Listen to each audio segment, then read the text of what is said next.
سورة الحاقة مكية. بسم الله الرحمن الرحيم. الحاقة ما الحاقة وما أدراك ما الحاقة.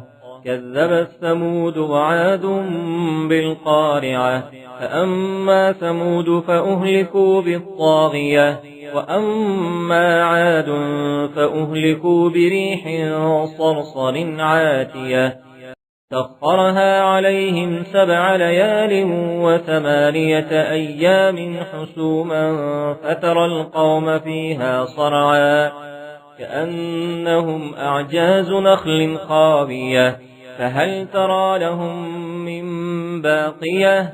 وجاء فرعون ومن